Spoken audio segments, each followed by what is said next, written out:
Although when all that was happening with Steve, I was at Lynda Clayton. I was going to ask you about that because I saw that come up in the Green Bay Police report about the car. Yes. So. Hi, we got married on the 13th of August. Oh, congratulations. Thank you. So I don't know what Ed all told you, but I stopped by your place a little earlier and talked to Ed's dad, I assume it is? Yes. And he got me in touch with Ed, and obviously while we were standing there, he called you and yeah. To get us together here. And I'm sure you heard about how unhappy Ed was with how that all transpired, and I'm not all that happy either. But so I understand. So what led us to today, basically, is there's been an ongoing investigation that Steve has come up in. And I kind of have the impression it may be directly related to the car. He has come up in the homicide of Nicole Vanderheyden, which happened in May. It was kind of on the news. I know they had stories again recently about it. They didn't talk to us necessarily, but so can you tell me a little bit, just how do you know him, or how did he end up at your place? Well, of course, Ed and I have been living together for the last 4.5 years, and he was a friend of Steve's from when they lived in New York, and so Steve said he wanted to, needed to get out of Virginia and start over, and so he asked if he could stay with us and, until he got a job and got on his feet, and we said sure, because Ed's like, I trust the dude, Mm-hmm. Like, okay. And he had a job after he came for a couple of days. He worked at Blackstone as assistant manager, restaurant there. He worked over on the one on the east side, though, not over on Shawano Ave. So do you know what he was kind of trying to start over, what was going on with him in Virginia? No, actually, I knew he said that him and his wife, Ed said that Steve had just been getting out of jail because his ex-wife had him arrested, but apparently that wasn't the first time. Ed knew his wife, his ex-wife, and said she was less than pleasant to deal with. Mm-hmm. So, and when he came out here, we asked him if he, when we were going to let him use a car to go to work and find a job and stuff, we asked him, and he showed me his driver's license. Okay. Apparently they're not valid. Oh, yeah. But, yeah, well, and that's one of those unanswered questions, why, they didn't give him a ticket for driving without a license when they knew he didn't have one, when he admitted to driving and stuff, but, and he actually was pretty pleasant to live with when we got to see him. He worked a lot in the beginning. So he worked at Blackstone at first, over on the east side, the one on East Mason? Yeah. I don't know, he worked there for quite a while, 6 weeks. Seemed like forever, because they were working him like a dog, and he wasn't having any fun. What was his position there, do you know?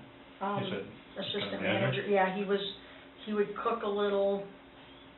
I think he cooked more than anything, but he was on second shift, or third shift. Actually he was on all shifts. Whenever they needed him, they called him in.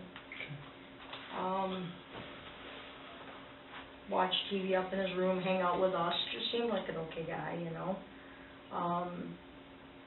I really didn't have any problems with him until like the week that, a couple weeks before that whole car thing happened. He was seeing this girl. We just said her name.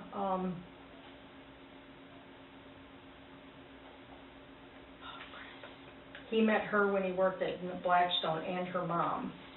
Okay. It'll come to me. Okay. And she'd pop in and out of our house, and that was fine. I mean, I wasn't real happy because I prefer to know the people that's coming in and out of our house. But I can't remember her name.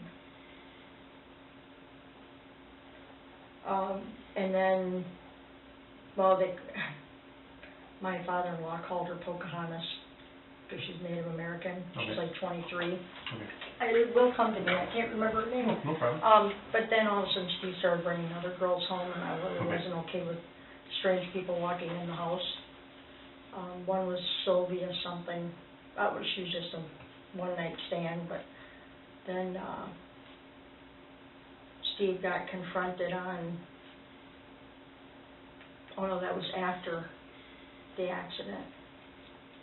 Yeah, we kept telling him, you can't be going out with our car because, you know, it's our license, it's our car, you can't, if you're going to go to the bar, walk. And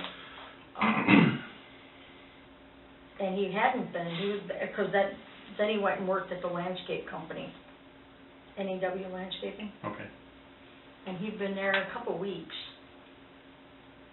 And he liked it. He was out of work for a couple of weeks in between the restaurant and NEW. What happened to the restaurant? Did he get canned or did he quit? Actually, he quit. Just didn't. And we kind of encouraged him to quit because, you know, he was only getting sometimes 6-8 hours off of work and have to go back in. And we're like, dude, you know, you're not meeting anybody. You're just kind of working all the time, you know. And then he was off work for a couple of weeks until he found NEW Landscaping. He was driving our 99 GMC pickup truck. Then the frame broke, so that's when he started driving the... Is that a full-size pickup? Yeah. Well, it's just a cab. It's not an extended cab or anything. And it had the long box. Do you remember when that broke down or you quit driving it?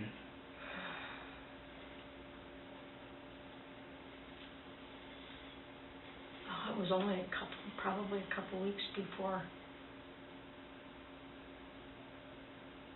the accident, or the incident, as we call it. Yeah, it was only a couple of weeks.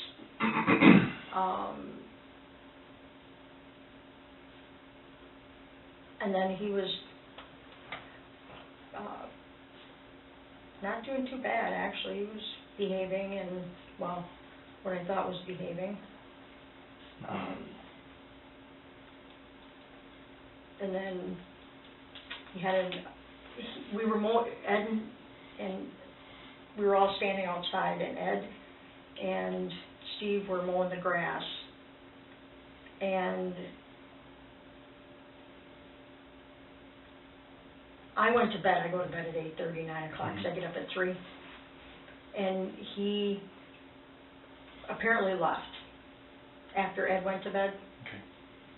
And that was the night of when the Blazer got crashed? Yeah. So after the pickup truck broke down, then he started driving your Blazer? Yeah. Do you remember what year was that?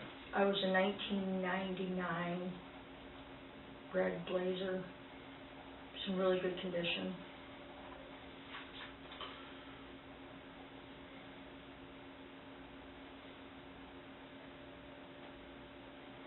I read from the Green Bay report that, so Ed got that one from, he fixed it for somebody or knew it from one of his customers. Yeah. Then bought it and fixed it. Got it going. I was driving it, but it had a really bad suspension and a squeak. Yeah. And I'm like, honey, you're a mechanic. We're trying to promote your business. I can't be driving that car around because, you know, it's kind of hard for me to go, hey, my man's an excellent mechanic. You know, I mean, it was the kind where you turn around the corner and the shocks were really bad. Yeah. So I stopped driving it. Well, then he started driving it. And he had showed you his driver's license and whatnot, and so you figured it was good. Yeah, I thought he was good to go, and he was always polite. I mean, I've never, very polite, very knowledgeable, kind of knows everything, but I really didn't think that he would have ever turned out to be how he was. I mean, stealing medications, trashing our car, trying to hide it. Yeah. I mean, when I came downstairs, and I really wish I would have heard the police department knocking on the door, because I would have went right in his room and pulled him out of bed and said, "What's going on?" Yeah. But I didn't hear. I heard the dogs bark, but I didn't Yeah. hear anybody banging, so I didn't pursue it. I really wish I would have, because I can't believe that they don't. You know, from somebody who's driving the car at 10 to 2, drives it towards our house, and in that night when they had they took his phone and confiscated it, and there was all these text messages like, "Why aren't you answering me? Why won't, you know?"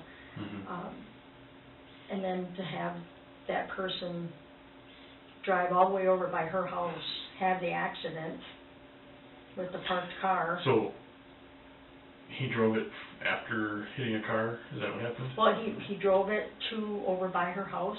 This is the girl from Blackstone? Yeah. And, I think it was like a block or 2 blocks before her place, he hit a parked car. Okay. The eyewitness said he got out, walked around, looked at the damage, got back in there. He's 6'7", a blazer.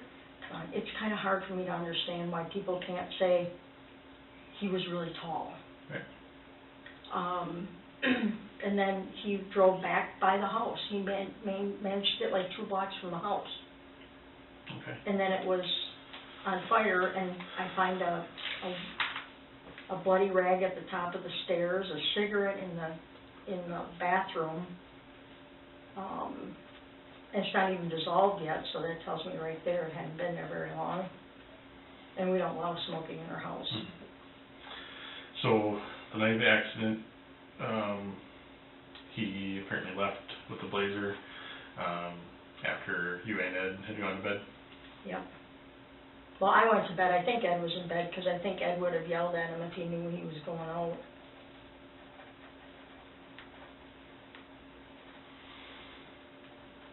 And he hangs out at Dickhead's, and it's like, walk. It's not that far.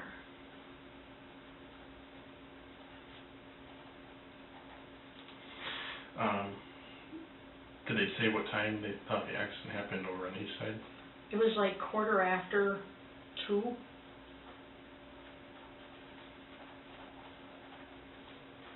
And then the police got dispatched because the eyewitness heard the crash and looked.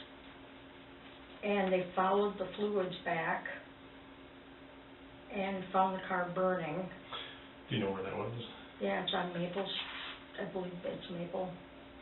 Right where on 5th, where you have the overpass for Ashland. It was right on the other side there, right by it. And then they came to our house apparently, and I didn't hear them, and the fire department was dispatched at 2:53 or something. Okay. And in the morning when I got up, like I said, I was mad because of the cigarette, and I went to take the dogs outside, and I saw the bloody rag there, and went, wonder what that's all about. Did not even notice my car's missing, because my car goes in last because I leave early. So if Steve comes home late or Ed comes home late, they pull all their vehicles in and then my Jeep. Yeah. And I never even noticed my dog when I took the dogs out that the blazer wasn't there. Went about my business, called Ed and complained about the cigarette. Well, because I didn't know if it was some strange person we brought home or something, you know. I gotta, you know, that's a pet peeve thing. And then he called me and asked me about the rag. I said, oh yeah, I forgot to tell you about that. And that was before we even found out Steve was home and that the car was missing. He thought Steve was already gone with the car, and I didn't notice it wasn't there. So in an hour, he drove over on that side of town, hit the car, and then came back home, because in the back of my Jeep was a gas can, because I called Ed that night and went, I hate it when you leave gas cans in the back of my car. You know, why did you have it in there? And he went, what, I didn't do that. Well, then it made sense, you know, that Steve must have trashed, started things on fire. Which leads to the other part of the investigation, is they didn't even look at it. Yeah. They said they never investigate car fires. And well, I guess I can't tell you so, what the Green Bay Police Department does in yeah. that situation. But then after that, he said he did not do it. He swears he still did not do it. And I kept him at the house for a couple days until we left, because I wanted the police department to be able to find him. Well, I mean, what good is it if they finally come to arrest him and he's not there? Yeah. Well, then we were going on a trip, and when the original deal was he was supposed to stay at the house and take care of the dogs. But then I told him he couldn't stay because I couldn't trust him. So if I remember correctly, the car incident was on June 8th, does that sound right? Yeah. So we told him, you let him stay for a little bit longer, but then told him to get lost shortly after that? Yeah.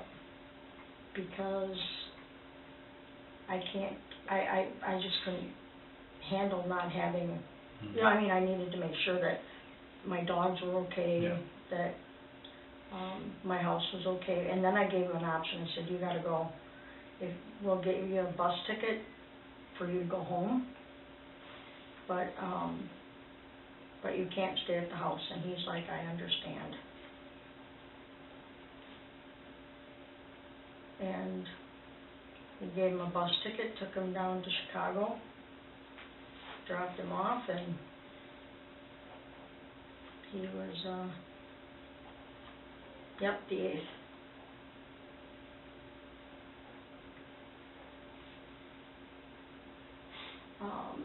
And then when we got back, someone had said they saw him at our house.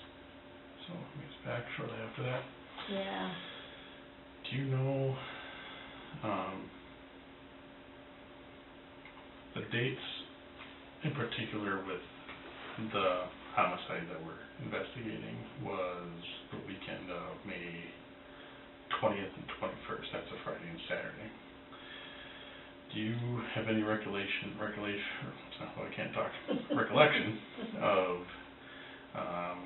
that weekend? If you look at it, I don't know, obviously it's a while ago and I don't expect you to remember every single day, but I don't know if you look at, did you have anything that weekend, or did you know if you were around or gone, or if anything sticks out in your mind about that weekend? Let me go back here and look. You said May? May 20th, which is a Friday, and 21st was a Saturday.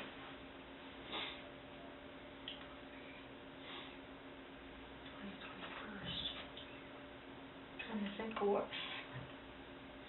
Okay, 23rd. And no subject on that.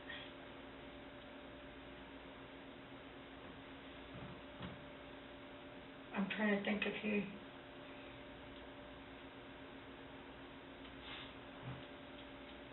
What was happening in my world then? Or do you recall if Steve or Ed or anybody made any trips that weekend or did anything? I wonder if that's the weekend that he went fishing. Hold on a second. I don't know what I would do without my phone. I'm serious. I mean, we all have our little phones.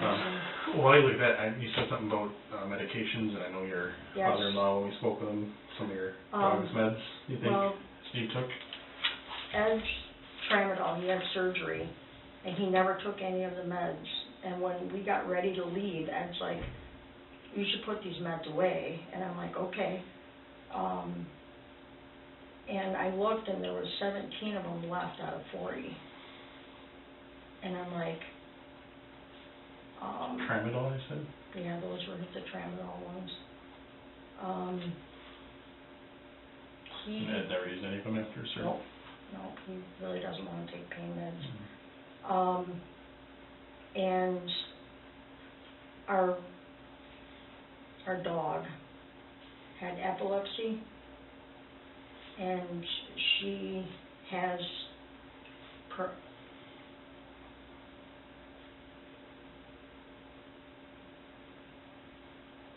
what do they give epilepsy people? Phenobarbital.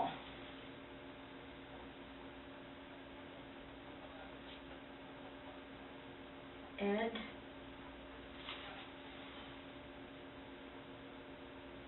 was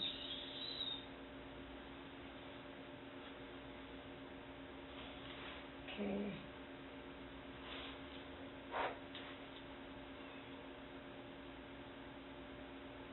Ed went on his fishing trip.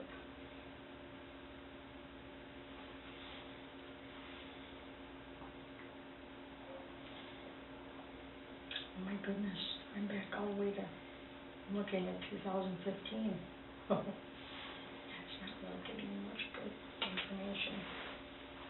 Ed had surgery on the 22nd on his leg. No, you said May, not. Yeah.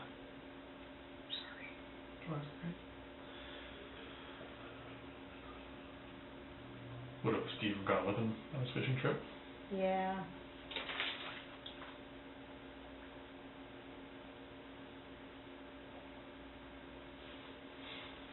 What do you think? I mean, if we narrow it down, was that May sometime? Or Yeah. the later part of, late second half of May, or, I mean, does that sound close, or? The 21st, Ed made me work on they were building my That's some. herb garden. Okay. So I'm trying to think of when they went to, and then this was, they went down to Racine. They went fishing. After working on the herb garden? Or? Yeah, after. These were ones that they sent me. And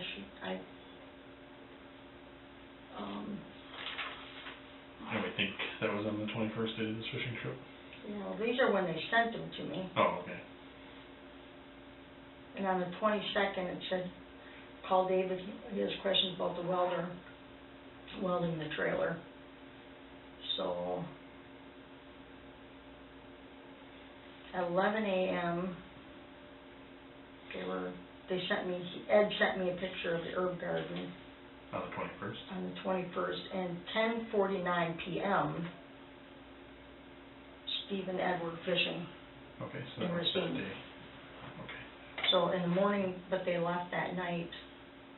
Okay. And then these were pictures that they sent on the 22nd.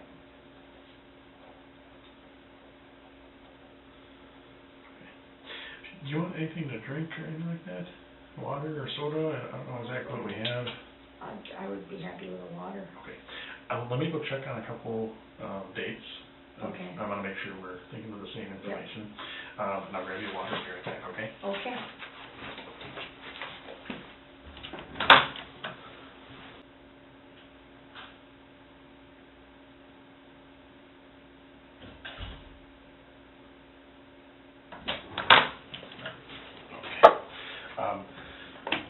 We have looked at Steve's phone from when we made the lease. He allowed them to look at it, and I think we found some of those same pictures, so that's the weekend I was thinking of. Okay. And that we knew they went fishing it. I don't want to, I want to know what you remember, so that's why I'm not going to try to tell you something and say, just tell me yes or no. I want you to tell me whatever you recall to the best of your ability. But in looking at those, you know, and that's what I'm thinking of. Going back, if you can remember anything about that weekend that Steve did, or where he might have been, or anything in particular. The 21st, you're saying? When they went fishing and did your herb garden? No, I know that. Well, I don't even know if he was. I know Ed did my herb garden, and I know he was there. Mm-hmm. I don't know how much he helped, but because I'm not there, you know, I was. Mm-hmm. And then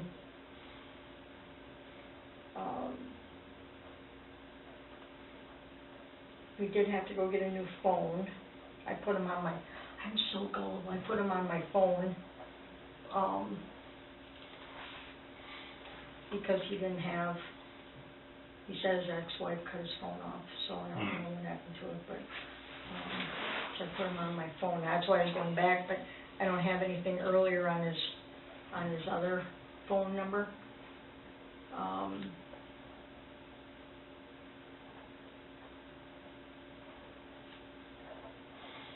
trying to think. So you got him a phone or co-signed for him on a phone or? Yeah, I put him on my plan.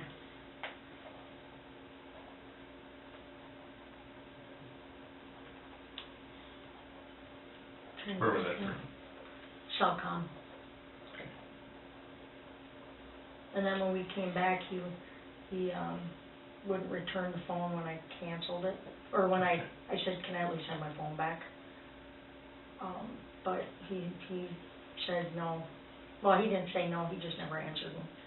So I'm going to chalk it up to being too nice. No, I don't remember anything about that weekend. Do you remember seeing anything odd about the Blazer? Was it dirty inside or outside around that weekend that you can recall? And I know this is a long time ago, so I don't expect you to remember every little detail of the weekend. I mean, if anything stand out to you that you remember seeing about it, if it was while they're gone fishing, if you happened to see them passing, or... Not that I can think of.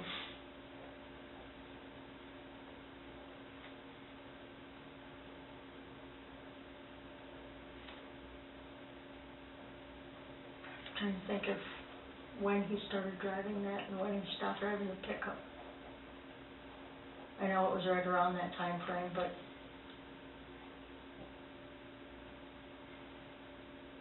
no, can't think of anything. Okay. I mean, other than the fact that, in the pickup truck, he must have had a soda tip over or something. There was all kinds of mess in the cab. Okay. But, and it's probably just as messy as it was when he was driving it. So you still have that truck? It's still there? Yeah. Okay. Well, it's parked over by our storage shed. When we got married, we moved everything out of the driveway, but yeah, the vehicle hasn't been cleaned or anything since he was driving it. I'm trying to remember because I made some joke about Ed sucking up because he built me the part over the top because he was sucking up because he was going fishing a lot. But no, he was pretty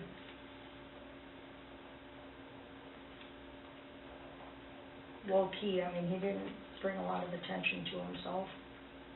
Okay. I was really surprised when he moved out, when we kicked him out, that I looked when people were coming for the wedding, and I still have a bunch of his clothes. I don't... That's what I was also going to ask you, that he still has some stuff there? Yes, if you want him, otherwise Ed's been after me just to throw him out. Yeah. And I just haven't got rid of him yet. Yeah, we would be interested in grabbing his stuff, if we could. We might also be interested in taking a look at your pickup truck that he's driving, if you guys can help us out with that. Trying to think of... Because I know he wasn't driving the Blazer very long. No. Okay. I don't know if Ed remembers when he stopped driving it, but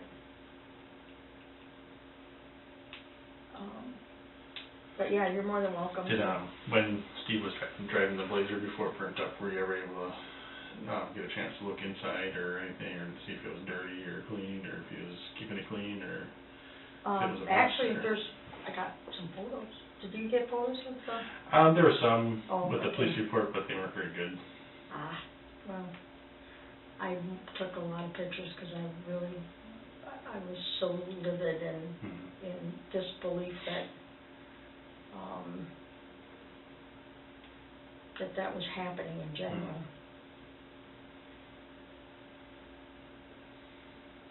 That was 2 weddings ago. Yeah, 'cause, this is, how, this is why I think he poured gas, because this is where the damage was over here, and that doesn't look all that bad. And that the back sheet was looking okay. But there's the side of the sheet. That's the top from the bed, or the roof ceiling, whatever.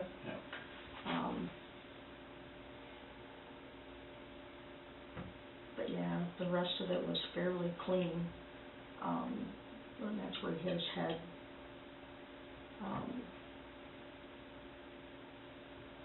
and that's how far he drove around on the tire. You know, he, but yeah, that was the after pictures. But yeah, so I think the car was not a total disgusting, because the back, actually, that's my second set of pictures.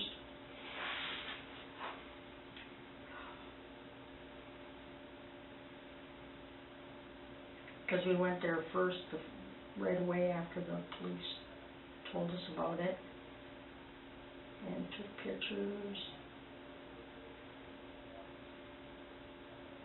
Yeah, this is the day we went and looked at it, the day after. And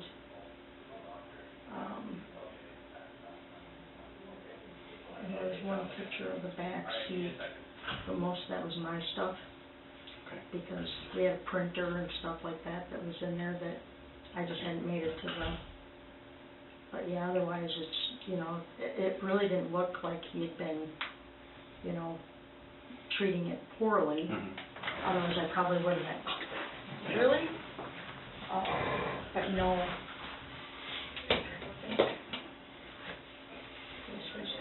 I'm just trying to get a time frame. That was Ed's birthday. What we're trying to do with all the information, and the reason I asked about the truck a little bit, and we're trying to get a timeline of when he might have been driving it. To tell you exactly what's happening today is Steve's under arrest. We believe he committed this homicide. We believe he probably had your truck when he did it, the Blazer. So that's why I'm interested in the truck. And we're basically just trying to piece everything together. It's kind of, you know, for lack of better words, the way you put it out, however generic it sounds, it's a big puzzle. And all of the pieces are kind of coming together. At this point, the information we have gathered, I believe Steve 100% committed this crime.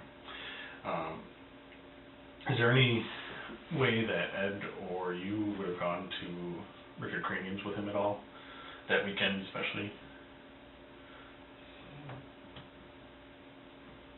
I know we were out on Ed's birthday, but that was the 5th of June. Okay. I'd be more looking at the weekend of that 21st and the fishing trip, because this happened on, like I said, the 20th into the 21st. So, any recollection of if on that Friday night before the fishing trip, you guys would have been out with him at all, or know if anybody would have been with him? And from the best I can tell, I mean, it would have been basically till bar close. Yeah, I don't think,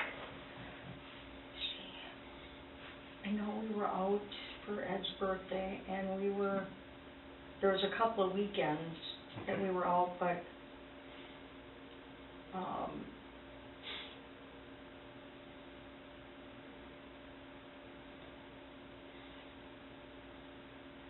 I'm trying to think of who he would have been.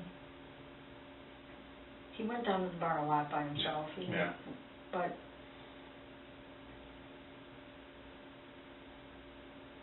I probably think, because the fishing trip and stuff, I think he, Ed usually didn't go out with Steve without me, just because, you know, he knows I work all the time, and I'm the designated driver, because I don't drink.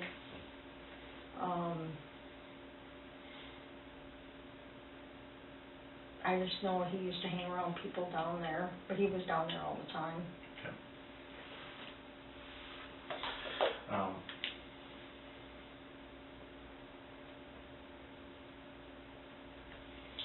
Do you want me to bring his things here? If it doesn't make a difference, I can make a trip over to your place. Just make a trip over. Save you when we get finished up here.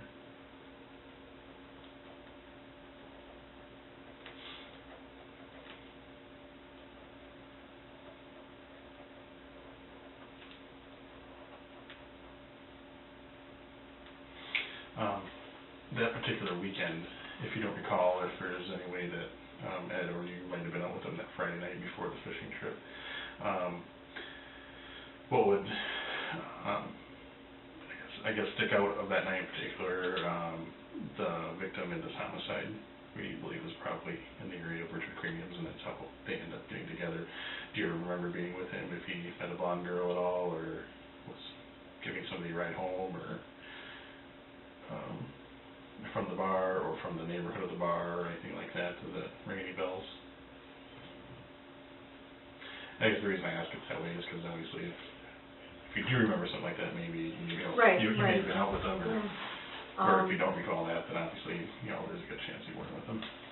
Yeah, no. And it would have been late, like bar close. Yeah. No, because if we were out, I would have been the one driving. Okay. Because,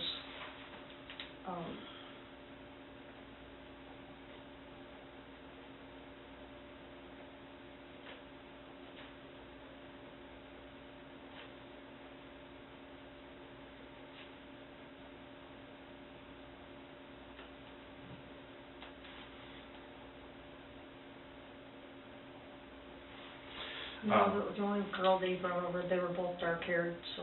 Okay. Would you allow us to have our crime analyst technician download the information on your phone so we can get the pictures and be able to track that kind of stuff? It would be helpful for us to be able to put that together. And what I have is just a consent form that I'll just do with you quick.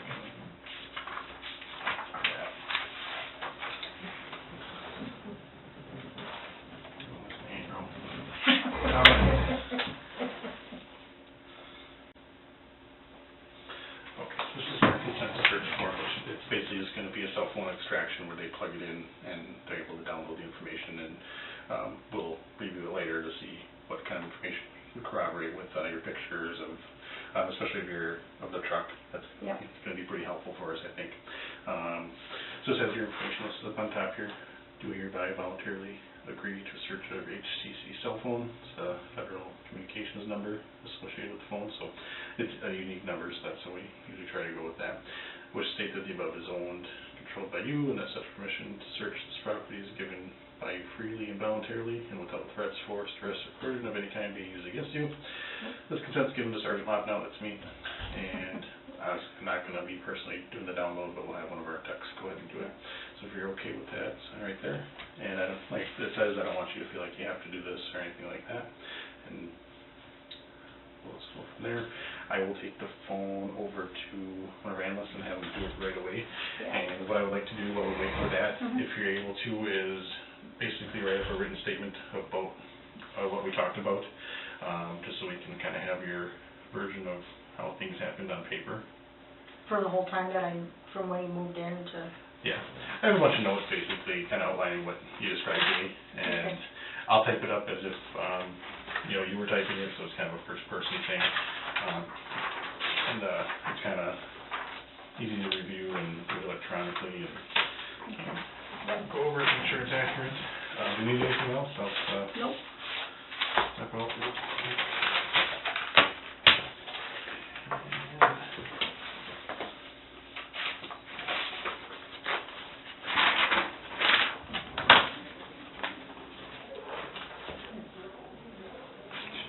They're waiting for me. How convenient is that? I think Roman, my partner, already did the same thing with Ed, so they probably assumed that I was going to ask you for the same thing. So there you go. I really like your Doberman, by the way. Oh, Athena? Pretty dog. she's pretty, she's sassy, but she's Yeah? a good dog. I kind of feel bad for her.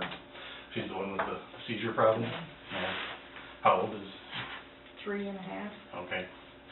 I have a 10-year-old chocolate lab Oh, that is a complete weirdo.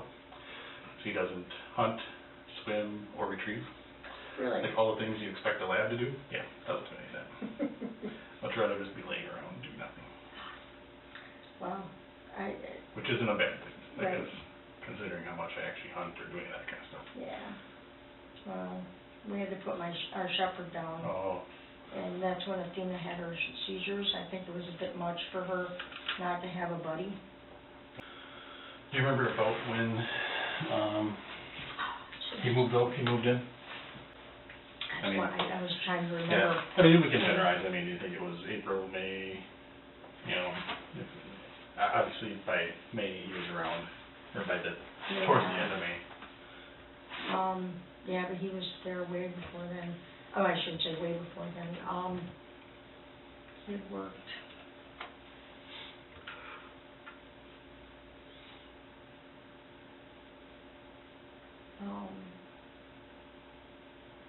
If I had my phone, I would know. Now we just threw everything on. That's okay.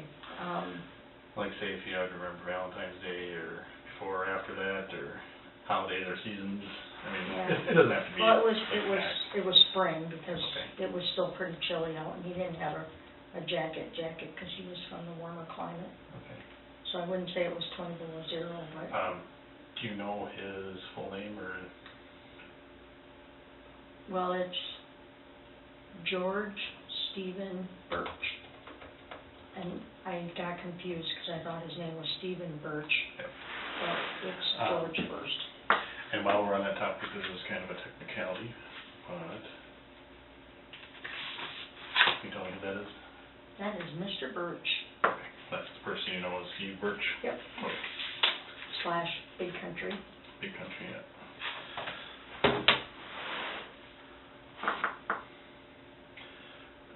What I was going to do is type this in spring 2016, George Stephen Burch. Should I put down,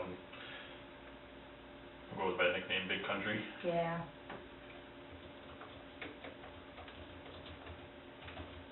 Because when I went down there to ask about if he was there that night, if he was drunk, the day after, they didn't know him at the Dick Hedges. Steve, they knew him Big Country. Okay.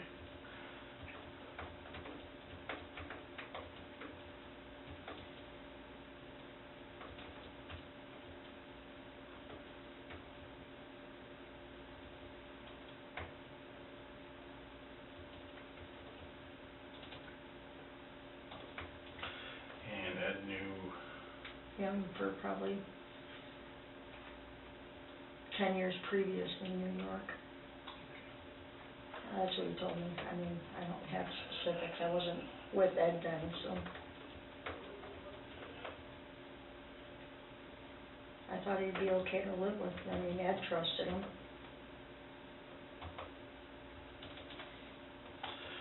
So I put that George Stephen Burch also goes by nickname Big Country, moved into your house with you and your husband Ed Jackson. Burch normally goes by the name Steve. And I was going to Ed knew Steve. From New York.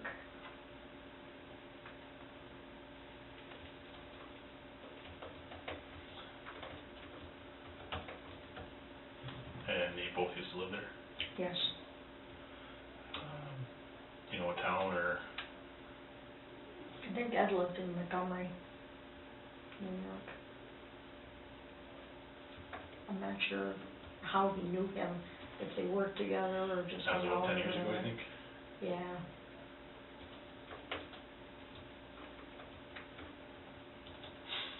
And Steve had contacted Ed and just, you kind of wanted a fresh start somewhere. Yeah. You know, Well, he'd get been in some asking trouble. for, like, he'd been talking about it for like 3 months, and then he finally said he was getting out of jail and really needed to get out of, away from the whole situation and start over.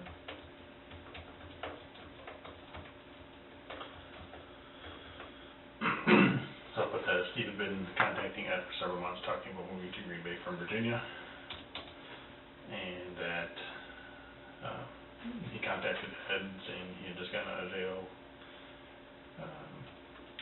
and needed to wanted to start over somewhere new.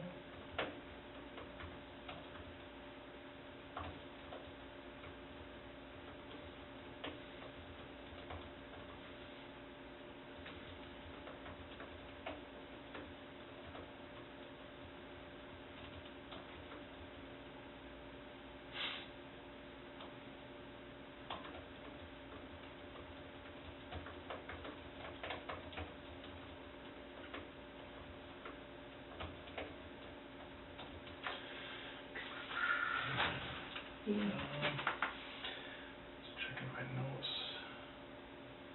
I mean, I was impressed. Within 2 days, he had a job. I was like, Yeah. ooh, you know. But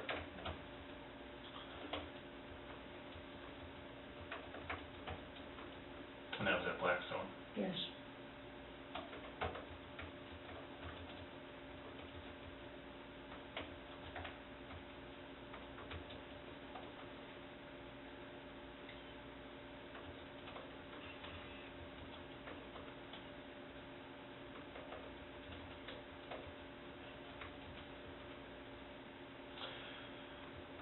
So he's a cook / assistant manager.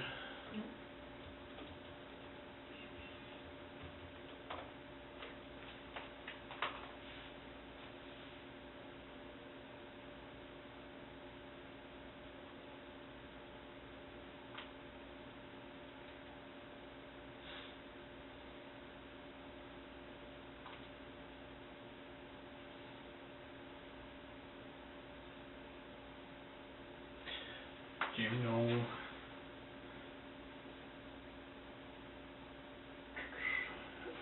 from what you saw on your phone, was it definitely that weekend that the fishing trip happened? And they would have been, was it like an overnight trip, or do you remember exactly how long they were gone? They kind of said they left later in the day because at least Ed was working on your herb garden. yeah, they didn't leave until later. So they'd been gone into the night or overnight maybe? Yeah, because I wouldn't think that Ed would come back in the middle of the night. I could be wrong, though. I don't know. And I know a lot of times when they do those, especially if they want to trip on the lake like a charter, they'll do night fishing. Yeah. Well, because that was 10 o'clock at night, and they were, and they sent the pictures, Yeah, I'm sorry. but I don't know what time they left, because I think I was at the store. Trying to remember what I was doing.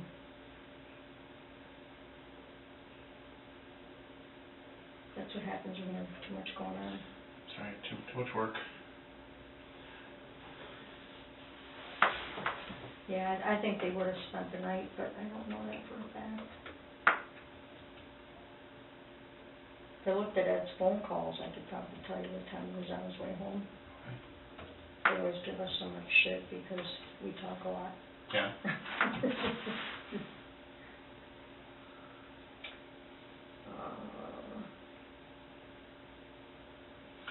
So when I was jotting down my notes, I put that he was a cook and assistant manager, and he eventually quit because he was working too much, or? Yeah, he was working well, they were kind of taking advantage of him because he was getting salary. Oh, okay. And they were having him work like almost 80 hours in a week, and he was only getting 40 hours of pay. So Steve was working for salary and working up to 80 hours a week. Mm-hmm.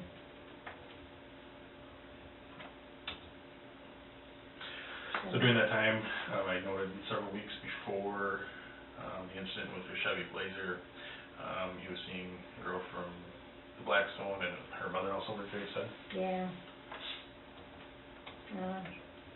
And after the accident, when her mom found out, oh my God. So the mom liked him too, and the daughter liked him. But he was 48, or 38. 30, yeah. I think that And sounds right. she's like older, the mom, and the daughter's like 23, and Okay. so, A little bit of an age difference. yeah, and I couldn't remember her name, oh my goodness, that is so bad. Yeah, she's about 23, I think. Yeah. Ed would know, 'cause we just talked about, he actually found her number on his phone.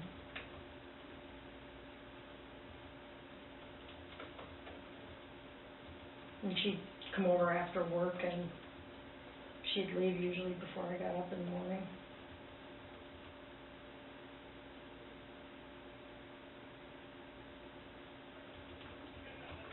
You remember the mom's name at all, or you ever actually talked to her, or does he know they both work there? Yeah. You know, I do know somebody who knows their names, but, It's okay. yeah, so we were seeing her, and then it took him a couple of weeks to find a job after he quit.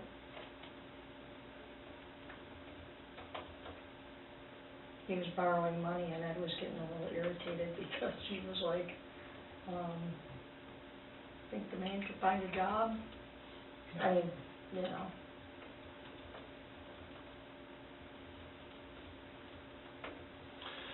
So I put that several weeks before the incident with Chevy Blazer. Steve was seeing a girl that worked at the Blackstone. Girl was 23 years old, and her mother also worked at the Blackstone. She would come over after work and be gone before you woke up and went to work. Yeah. Okay. Well, actually, before she got her other job, she actually would come over, because the neighbors would approach us and say, do you know whose car that is? Okay. You know what kind of car it was? It was one of those Ions, it was one of those box. Silver? Yeah. And, she would sit out in front of our house, and Steve would sit in the car with her for like 4 hours sometimes.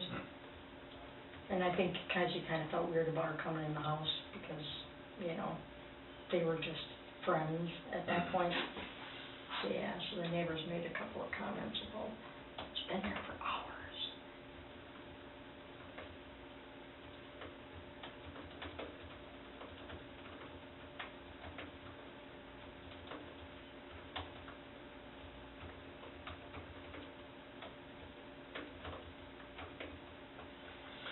So, but she drove a silver Ion, and she and Steve would sit outside in front of the house in her car for hours, and the neighbors made comments too about it.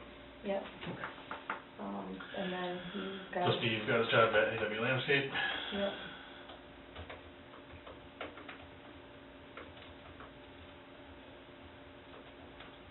He was a hard worker, that's what the boss said when Ed talked to him the day after the accident happened. He did say he was a good worker, but he ended up canning him because he couldn't get to work because he didn't have a car and a driver's license. That was after the incident.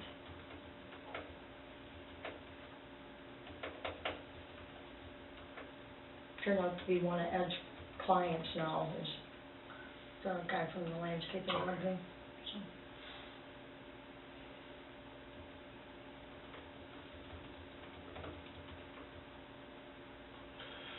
So going into the car, initially you were letting him drive a GMC pickup. Yep. That's also a 99.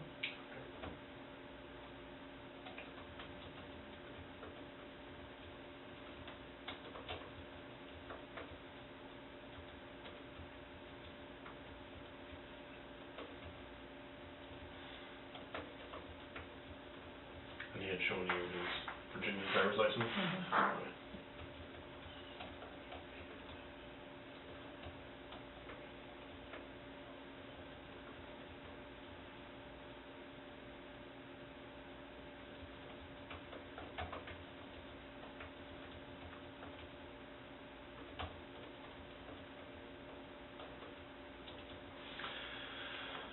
So you think it was you mentioned a couple weeks maybe before the accident with the Blazer that one broke down?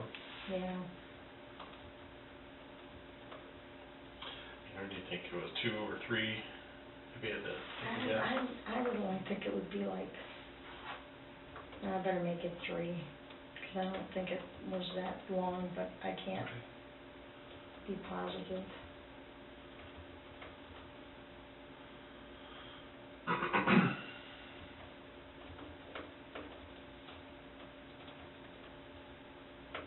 You said the frame broke on that? Yeah.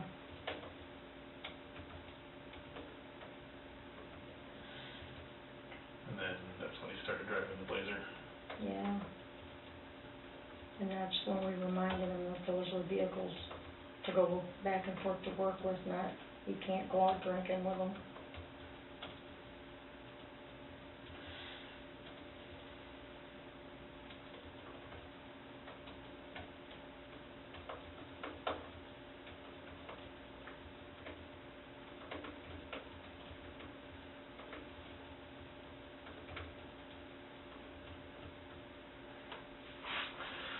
So I split that, and I initially let Steve use our 99 GMC pickup truck. Steve had shown me his Virginia driver's license, so we believed he had a valid license. About 3 weeks before the incident with the Blazer, the frame of the GMC broke. We then allowed Steve to use our 99 Chevy Blazer. We told Steve that the vehicle was for getting to and from work and not going out drinking. Yeah. Okay.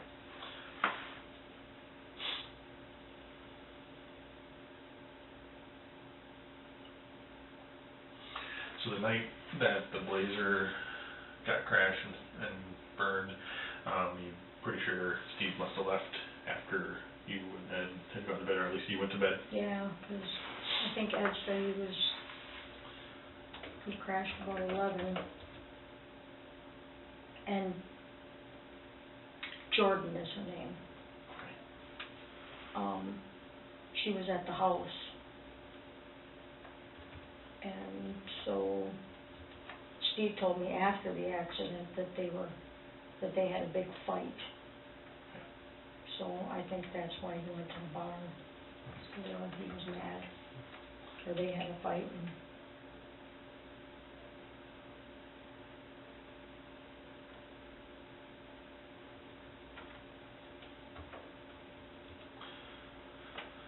so I just went back and we put the girl I put yeah. in there.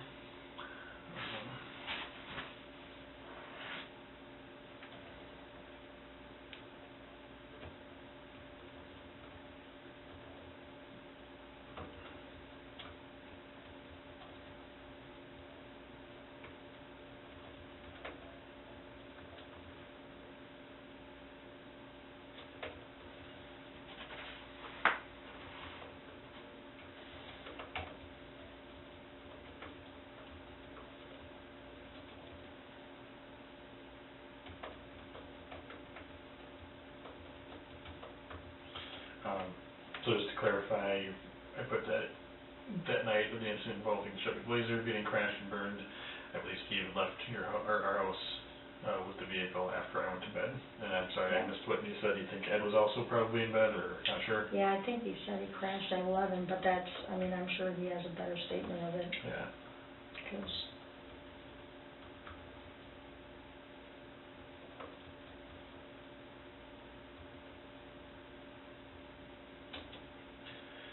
so that night you remember waking up to the dogs barking, but you didn't. yeah, well, my check alarm on it. went off and I heard the dogs barking, Okay. and I thought it was the neighbors' dogs, and I'm like, maybe those are my dogs. Well, we have the air conditioner on and our bedroom door is closed. Okay, yeah, so And it it's drowns it out a up little the bit. front and upstairs way in the back, Yeah. so. So you heard the dogs barking when your alarm went off, Yeah, but you didn't. I'll be honest, I hit the snooze at least once every day. Yeah. 10 minutes later, I get up and go downstairs. So you left for work that morning and didn't realize the Blazer was gone? No, but noticed a bloody rag and a cigarette butt in the toilet. That just bothered me. Where was the bloody ring? On the top step of the front, up on the porch when you go up the stairs before you go in the door, it was right on top.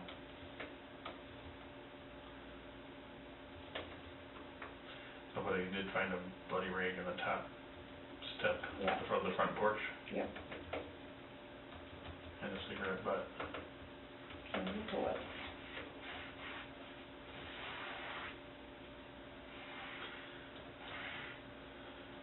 and you didn't know at the time what it was from. Right.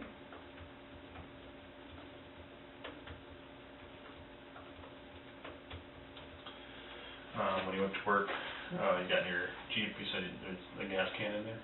Yeah, but I didn't notice that until I went grocery shopping, because it was behind my seat, Okay. so I wouldn't notice it. So I got into the Jeep and I went to work, but I didn't notice the can in back until later on that night. Okay. When did you know about the situation with the vehicle being missing? When Ed texted me, or when Ed called me or texted me to call him right away. So it was about 9:15, I think it was.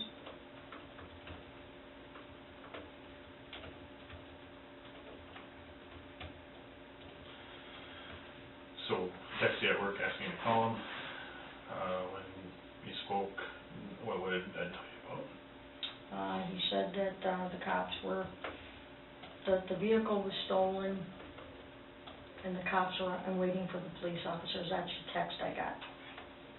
And then he talked to me after the cops had left and told me what had happened. And my day was pretty shot. Okay. What do you remember exactly what he told you happened, or how you came to learn about how the crash happened on the east side and the car got there? Did Ed tell you all that at that point? Yeah. Did they know at that point? Yeah. Because he was involved in an accident, and then it was on fire. But obviously, like, the police probably filled that in on that kind of stuff. Yeah. Because Ed was just trying to get Steve to own it, you know, because he's like, dude, you have a cut on your head, your knee's bleeding, you know, you were driving the car last night, you know. And he said it was about on Maple Street. Yeah. Was it like just off of 5th or close to 5th? It was, I think, well, I really don't know, we couldn't find burn marks, Okay. So. But. Anyway, it was involved in an accident on the east side and then driven to Maple Street where it was found on fire. Yeah. And then Ed sent me the pictures that he took, because he drove over there and took pictures of the scene without the car, because they had already towed it away. Yeah. So. When you were talking to Ed that morning, did you guys talk about where he pretty much believed Steve probably did it? Oh, yeah. He's like, I know he did it. And the cop's like, well, right now you're just looking at a couple of tickets, but if I leave here, then there'll be felonies, because then it's a stolen vehicle. And he wouldn't fess up. Not by any means.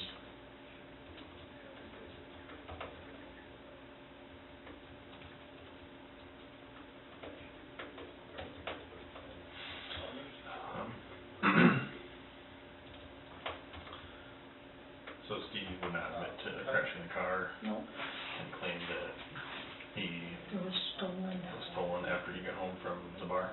Mm-hmm.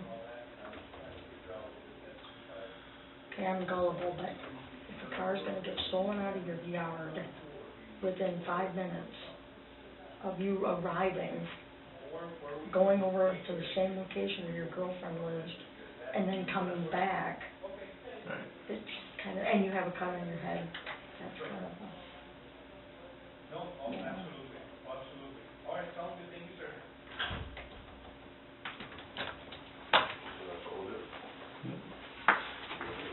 Oh, slamming doors, now the doors are coming open. It's a revamped car dealership, so we get what we get. There you go. Yeah.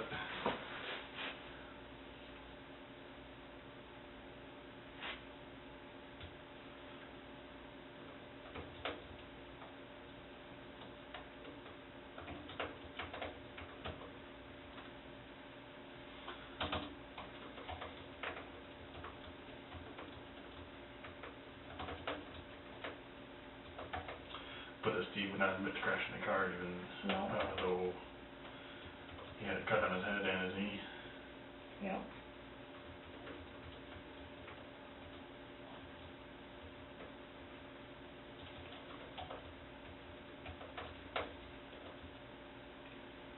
pretty much spent the next 2 days sitting up in his room, not doing anything. I think his head hurt so bad he couldn't.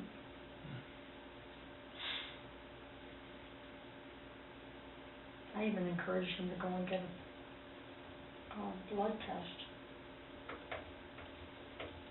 but he wouldn't.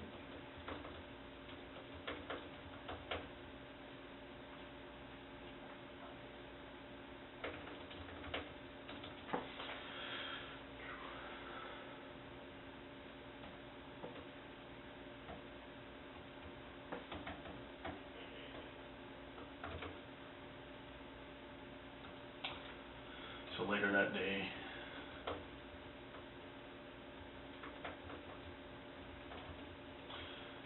you found the gas can. Yeah. Was it like the storage area of the Jeep, or what kind of? No, it was actually right behind my seat. Okay, so was So it when like a Cherokee, or what kind of Yeah, I Jeep? got it, yeah, I Okay. got it. So it was right behind the Grand driver's seat? Cherokee, yeah, so I opened it up to put the groceries there and went, what the heck is that doing there? I mean, 'cause I'm like, really? I don't like gas cans in my vehicle. And I couldn't figure out why it was there, is what the problem was. It's, Call Dad. yeah, I said, why'd you do that? And he's like, I didn't. Must have been Steve.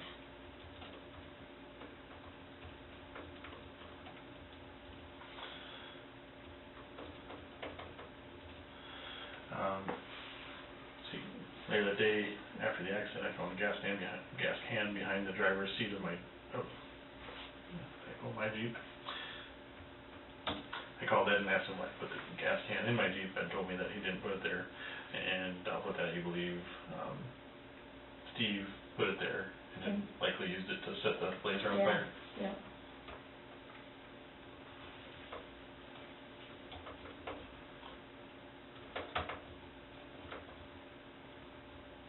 With as much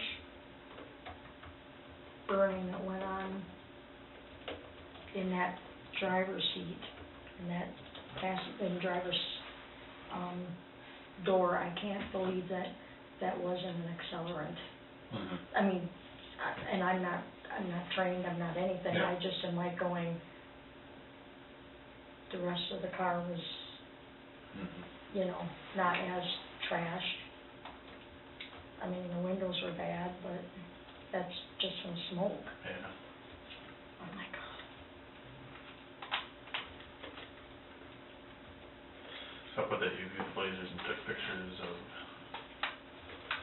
the damage, and saw Excessive. The driver's side was the part that was mostly burned up. Yeah. Driver's seat. And, Yeah, driver's seat and driver's door and the overhead.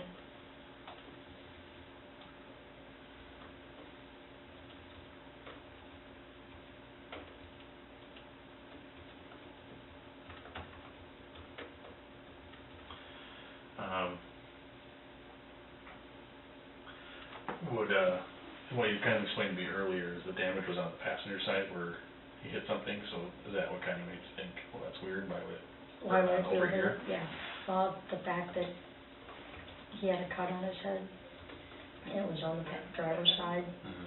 he had to have torched it up there, otherwise the fire wouldn't have killed the DNA.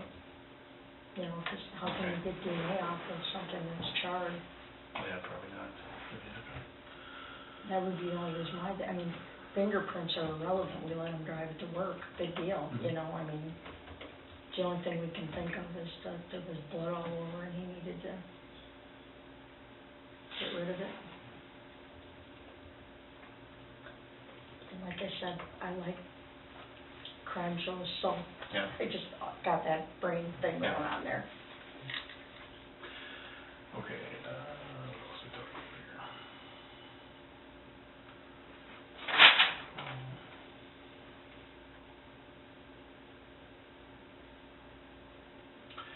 So shortly after the incident with the blazer, you guys were getting ready to head on vacation or head out of Yeah. town.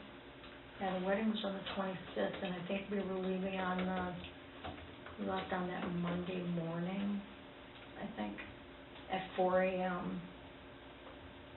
but I can't tell what time of the day it is because I'm on my phone. No problem. But we asked him, you know, that if he wanted the bus ticket home or if he was gonna stick around, and he said he didn't know anybody and he'd have to leave. Because in the meantime, he brought a girl home, and my friend Heather knows Jordan's mom. Okay. And told Jordan's mom that Steve had been seeing her. Okay. And shit hit the fan. This is the other dark-haired girl you're talking about, or? No, or who this Jordan. was? No, my friend, my personal friend. Yeah. Told Jordan's mom that Steve was seeing her, and so shit hit the fan. Oh, before that. he left. Just that Steve was seeing Jordan, and her mom didn't like that? Oh, yeah. Because, you probably Yeah. said because of the age thing. Yeah. Okay. So, yeah, shit hit the fan before he left, and so even though he had a girl at home, he didn't want Jordan to know, so. And who was the other girl? It's from Sylvia. I think he met her down at Dickhead's. Okay.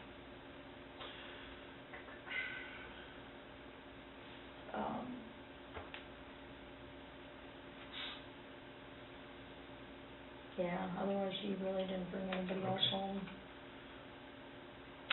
So shortly after the incident with the Blazer, they're getting ready to go on vacation. Originally, we were going to ask Steve to watch their house and dogs, but at that point, he didn't trust him.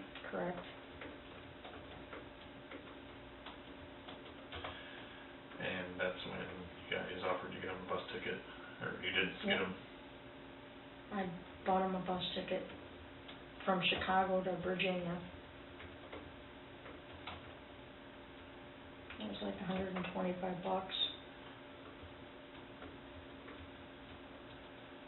And you guys drove him down to Chicago? Yep. And he missed the bus, so we paid him extra money to have him get on the noon bus. And we left. And I bet you he never even went. He probably cashed it in and got Jordan to come pick him up. Only a suspicion. Mm-hmm. Why would he go all the way to Virginia and then come back again?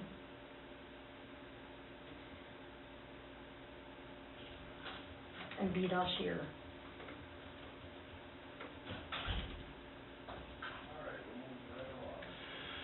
So, at that point, you didn't trust Steve, and we got him a bus ticket from Chicago to Virginia for $125.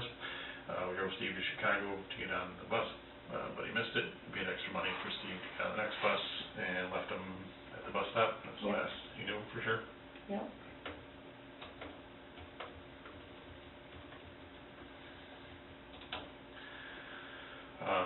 So you suspect he probably didn't actually go?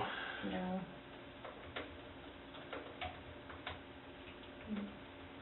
When we got back, he texted and said that he was back. He got a job offer he couldn't refuse, so he came back. So you're thinking he probably just contacted Jordan and she came and got him? Yeah. She was so upset about him leaving, and he really hated it too.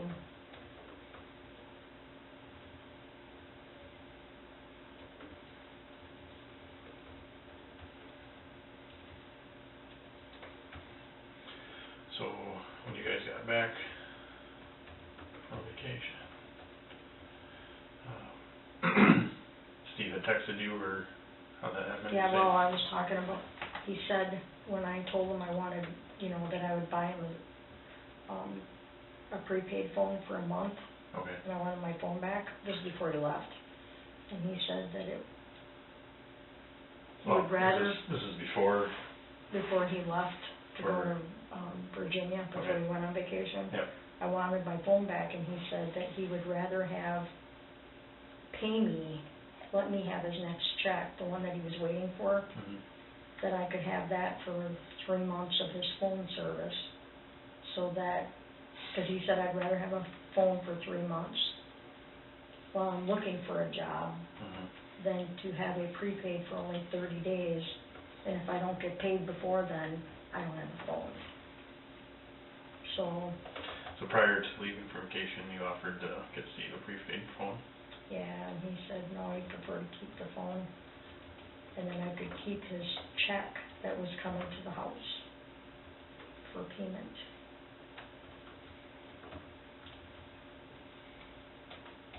But when I came home, there was no check.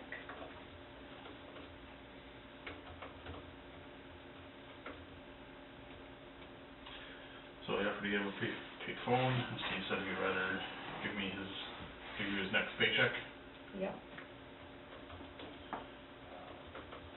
to keep the phone that was on your plan. Yep. So, And when you guys got back from vacation, or no no check was check. ever around. so I suspended his phone. It took 20 minutes and I got a phone call. I was gonna tell you that I got a job and I got money and I'll come to the house and pay you what I owe you. And he did. He came and paid me $150. Oh, didn't I tell you? I got a job offer. So you never saw that check and then canceled the phone after getting back from Well, I vacation? suspended it, yeah, I couldn't cancel it, it's too Okay. expensive. Oh, okay. It cost $300 and some to cancel this phone. Wow.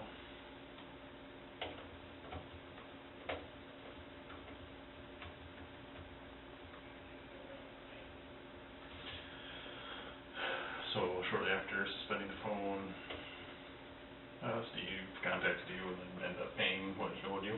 Yep.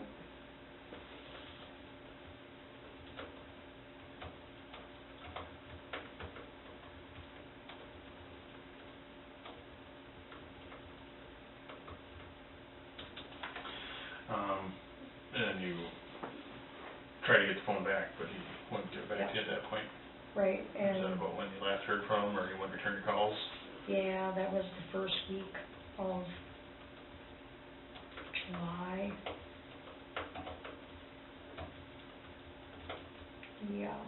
I just suspended his phone. It's cost me too much money. Yeah. He was going through like 4 gigs in 3 weeks. Wow. I'm like, so I suspended his data, and then when he wouldn't give me the phone back, and I just suspended the rest, and so I'm still paying like $50 a month extra on my bill until I can pay the $300 off. Good. I just got married. I figured Yeah. I'd give it a month and I'll pay it off. So you attempted to get the phone back, or tried contacting him, Yeah. but he wouldn't get back to you about that? Yeah, well, he wanted to know if he paid extra if he could keep the phone, and I said no, that I wasn't gonna do that anymore. I just wanted my phone back.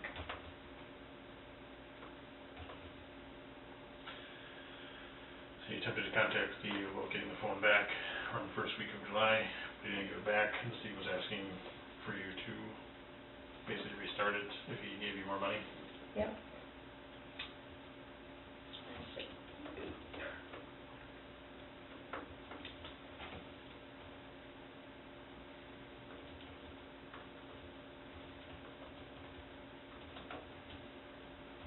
I've often thought about reactivating that phone and getting another phone and then turning it back on Yeah. and find out what kind of text messages I get. Oh. Well, because Yeah. people he's been hanging around with, Mm-hmm. who's been trying to get a hold of him. But I'm sure Don probably has a different option by now. Well, not anymore, but So,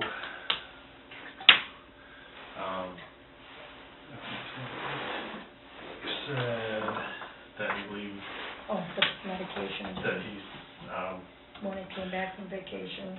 well, Steve, Well, before that we, was it before or after you guys were? well, the tramadol we saw before we went on vacation, because I was putting up the medications for when we were gone. And Ed's tramadol was missing. It only had 17 left.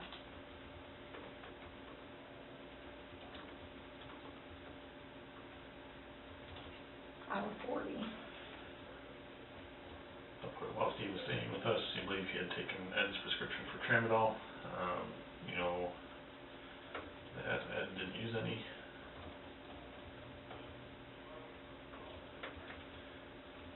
And that you found there was only 17 left in the bottle of Yep. 40. Yep. And when we came back,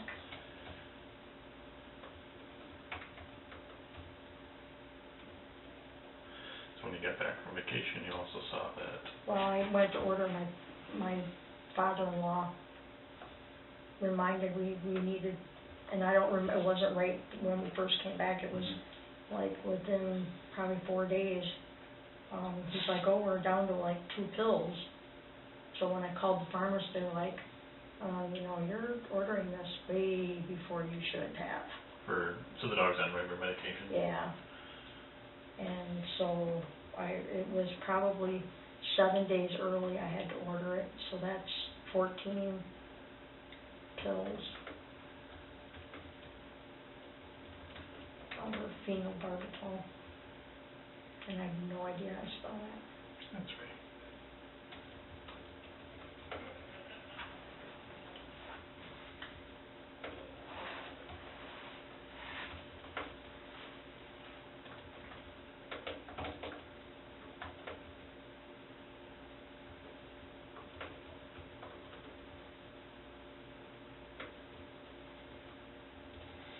So when you called the pharmacy, they told you that you're trying to order the medication too early, and that's when you realized that you must be missing a bunch. Yeah, because we haven't had that problem before. Well, and Athena is very controlled, you know, we keep her pretty much on schedule. Yeah.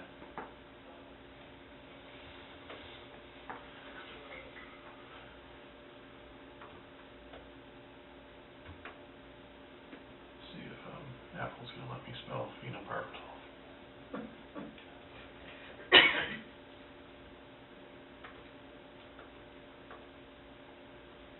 It was actually in there. Really? Yeah. I'm impressed.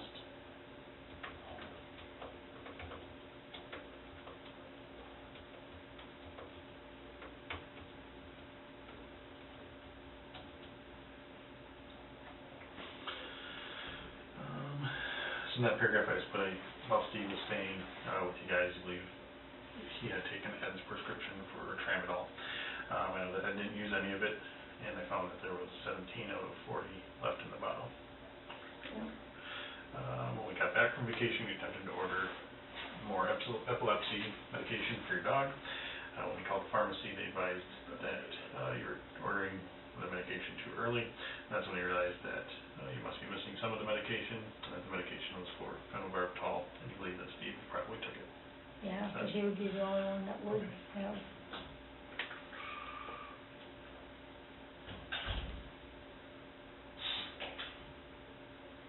Easter. When was Easter this year? Let's say the end of March, or the last weekends, probably. Because Steve actually came to my parents' house, or my mom's house, and met my family for Easter. So he's in town by Easter. Yeah. Okay.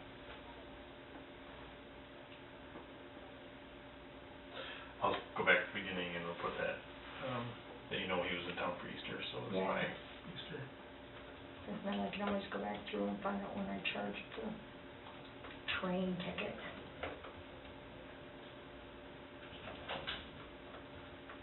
Actually, Ed probably has all that in his thing.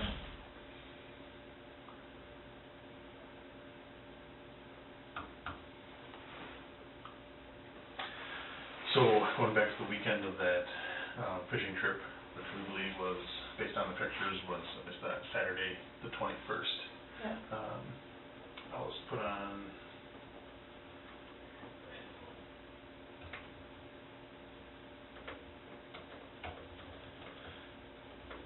Saturday, May 21st, Steve and I went to the scene on a fishing trip. And that they sent pictures.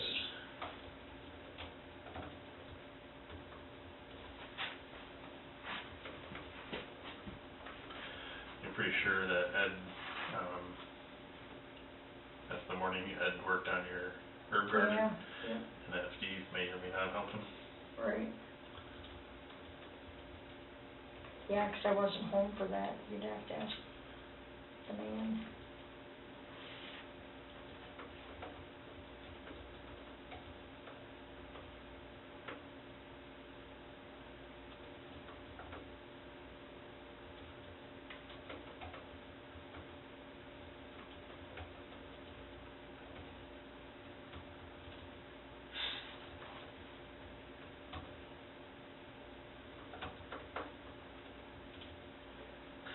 Say anything about that weekend? I know I kinda asked this already, but you said nothing really jumps out at you as out of the ordinary from that weekend.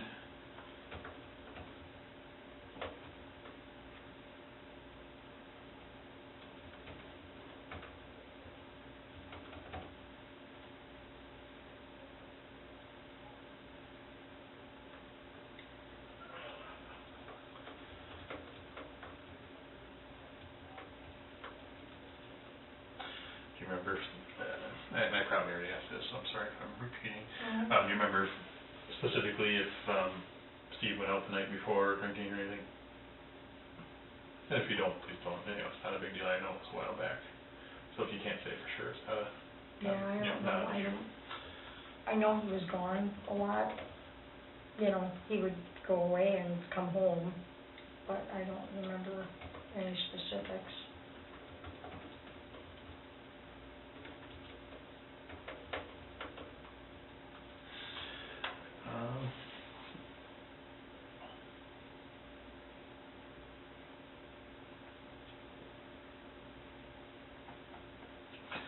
So you know that Steve was gone a lot and spent a lot of time with Richard Gramian's, Yeah. and you said you guys did go out with him a couple or a Yeah, couple we went occasions, to- but then if you went, Mikey's. you would be, oh, no. Yeah, well, we went for Ed's birthday, the June 5th, or that's when his birthday is, so I'm assuming that Saturday night was, he met us out at Mikey's for karaoke. Not that we do karaoke, we just like watching other people do karaoke.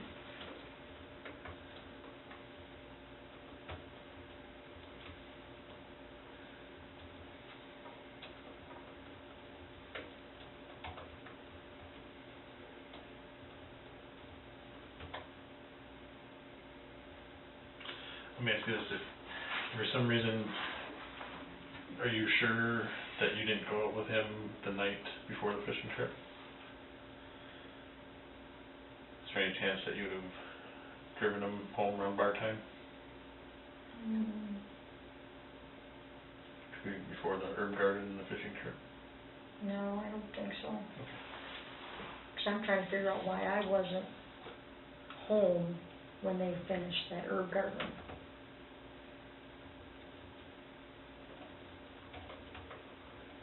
Which means I was working, which means I probably wouldn't have been out late. Okay. Friday nights are not good for me 'cause I get up at 3 in the morning. Saturdays for work?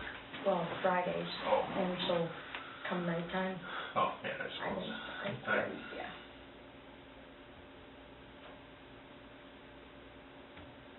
Too old to do that 24-hour thing, you know.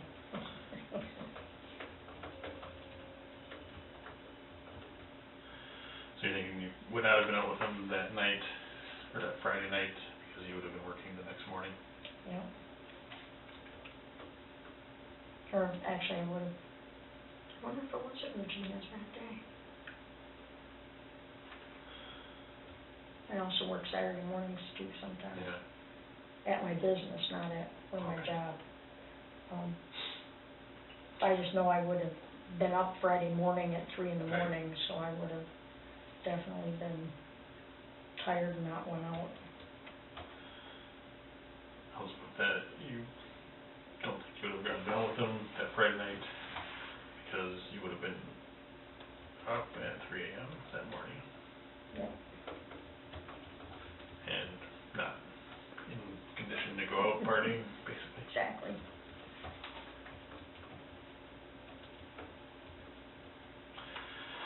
To put that, you know, Steve would be gone a lot and spent a lot of time at Richard Cranium's on Broadway. I also had that you went out with Steve a couple of times, that you would always drive because you don't drink. Yeah.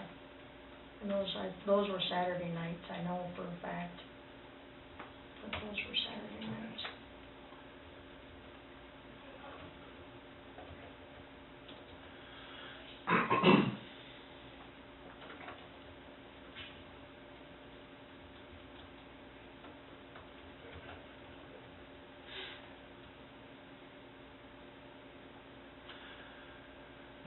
And I know I asked you, you don't remember seeing anything out of the ordinary with the Blazer, such as it being dirty inside or out No, before it was crashed? no, I never really looked either. I had to move the pickup truck once, that's the only reason why I knew that was a mess. Okay.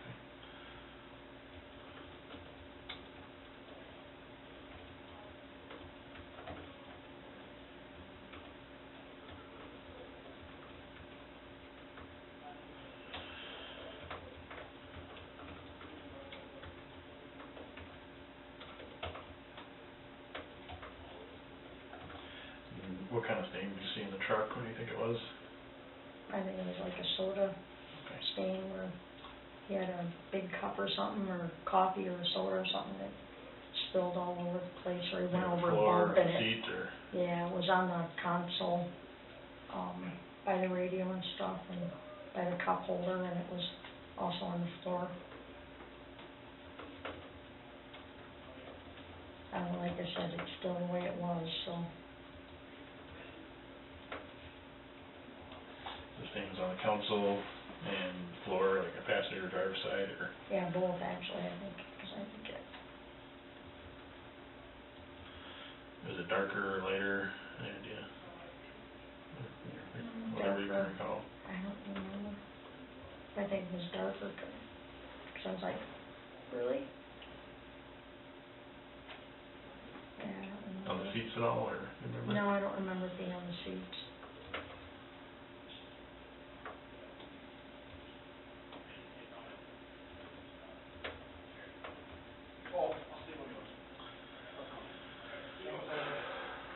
So that was where the stain was darker and looked like it was probably from a drink that was in the cup holder. Yeah.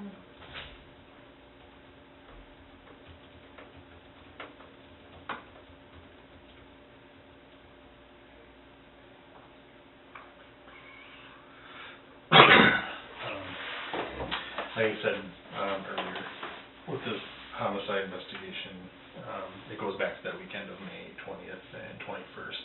So that's why I'm really asking you a lot about those days in particular. Is there anything about Steve himself around that weekend? Do you remember changes in his demeanor or anything that struck you as out of the ordinary? I mean, it sounds like they're actually gone quite a bit that weekend, so I realize you may not have seen much of them, or even, you know, if they were out of town fishing or whatever.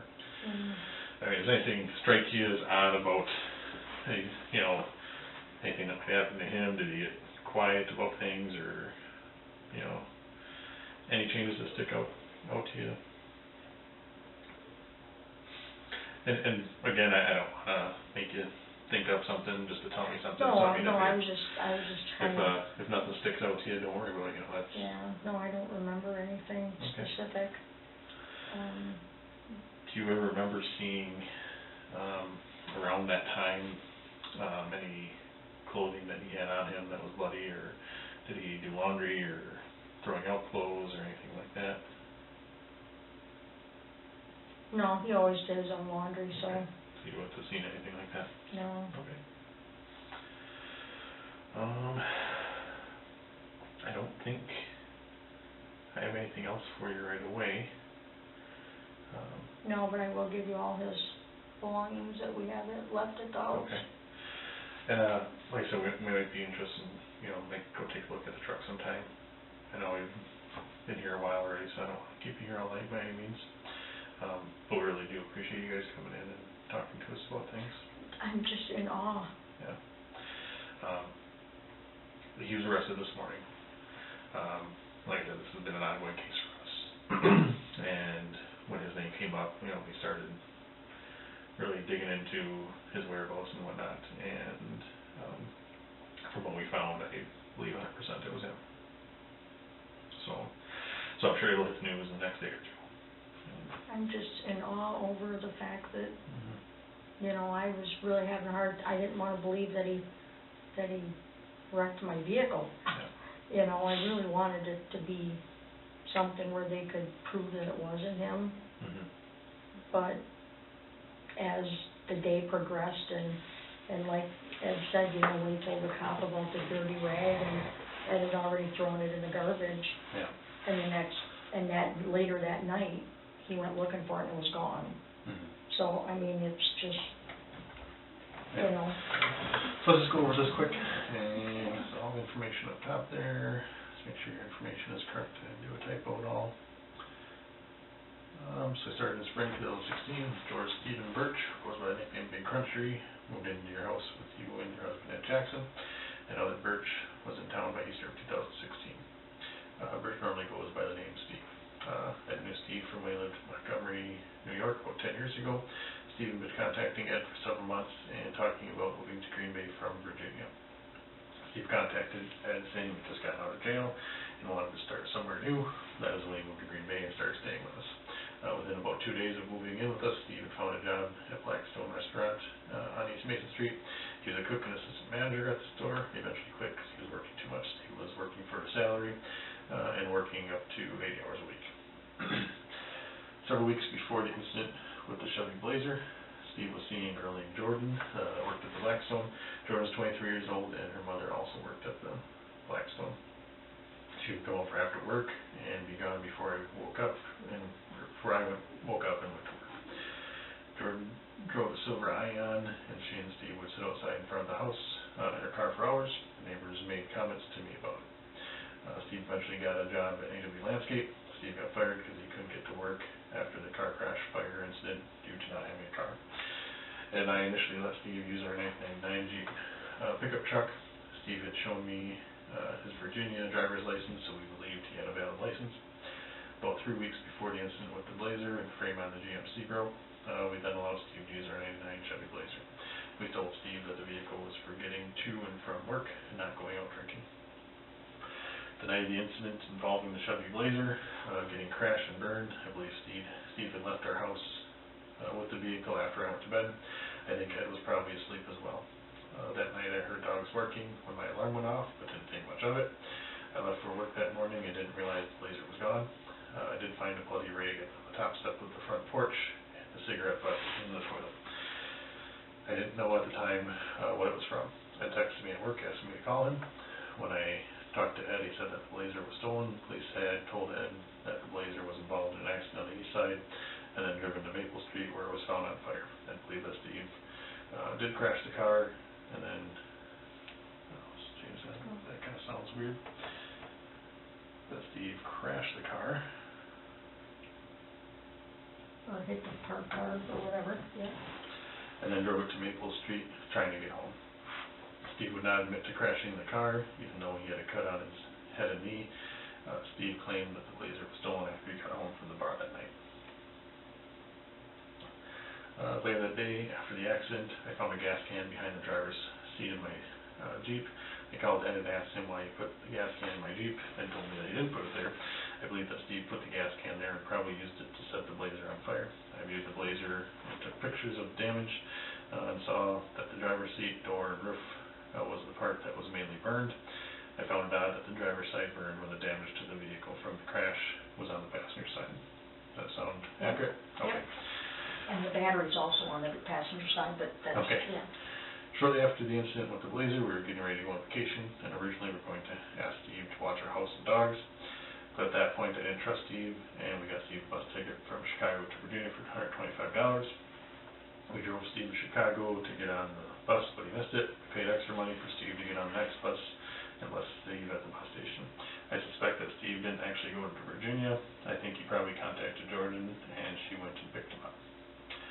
Prior to leaving for vacation, I offered to get Steve a prepaid phone, and Steve said he would rather give me his next paycheck to keep the phone that was on my plan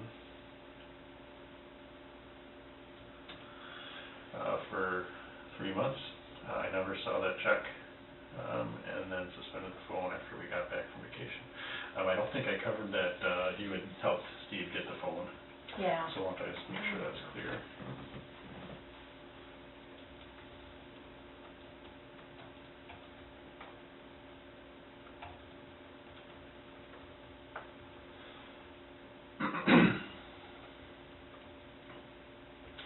So you had gotten Steve's cell phone and put it under your plan with Subcom. So then we did that. I never saw that check and suspended the phone after he got back. Shortly after suspending the phone, Steve contacted me and paid what he owed me. I attempted to contact Steve about getting the phone back in the first week of July, but he didn't give it back. Steve was asking for me to restart the phone if he paid me more, and I wouldn't do that. While Steve was staying with us, I believe he had taken Ed's prescription for tramadol. I know that Ed didn't use any of it, and I found there was 17 out of 40 pills left in the bottle. Also had pills. When we got back from vacation, I attempted to order more epilepsy medication for my dog. When I called the pharmacy, they advised me that I was trying to order more of the medication too early. That's when I realized I must be missing some of the medication. The medication was for phenobarbital, and I believe that Steve probably took it. And we talked about the fishing trip. On Saturday, May 21st, Steve and Ed went to Racine on a fishing trip. They sent me pictures that evening of fish they were catching. I remember that Ed was working on my herb garden that morning, and Steve might have been helping him. I wasn't home during that day. I don't recall anything out of the ordinary from that weekend. I don't remember specifically if Steve went out drinking the night before the trip. I don't think I would have been out with him that Friday night because I would have been up at 3 a.m. that morning and not in any condition to go out. I know that Steve would be gone a lot and spend a lot of time at Richard Cranium's and Broadway. We went out with Steve a couple times, and I would always drive because I don't drink. Those were always on Saturday nights. I don't remember seeing anything out of the ordinary with the Blazer, such as it being dirty before it was crashed. I remember moving the GMC truck Steve was using prior to the Blazer and seeing a stain on the console and floor of the truck. The stain was darker and looked like it was probably from a drink that was in the cup holder. Yep. Does that sound good? Okay, so I'm just going to look for the page breaks here. And what I'm going to do is just give us some space on the bottom of the pages to initial. So we'll use this. Change that. And just initial the bottom of each page from wherever in the open spot there. Whoa. Yeah, that's kind of weird. I know, I started doing she and went, Oh. oh, that's right, I'm Jackson. Yeah.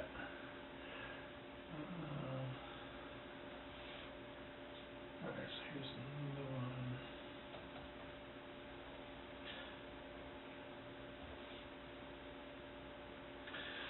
Initial anywhere in that area.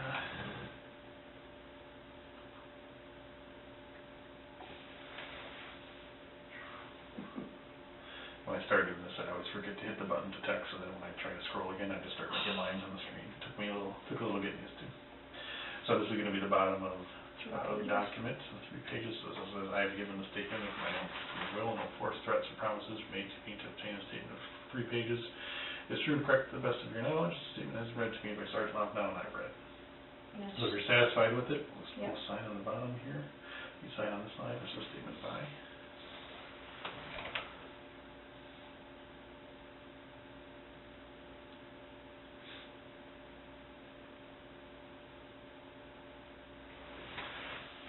Sign on the side.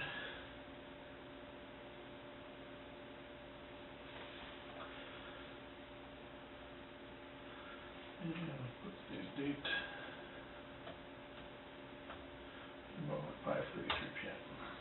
It's been 2 months now since that incident happened with the vehicle. Yeah. Yeah, about that. I was Time flies. 6, 8 months. Yeah. Well, 3 months almost. I did that right? Yeah. Yeah. So 3? Yeah. So what I do with this is email it to myself as a PDF file. So if you're familiar with a PDF, Yeah. it can't really be edited after it's made and sent. Oops, what did I do here? PDF. Yes. Email. And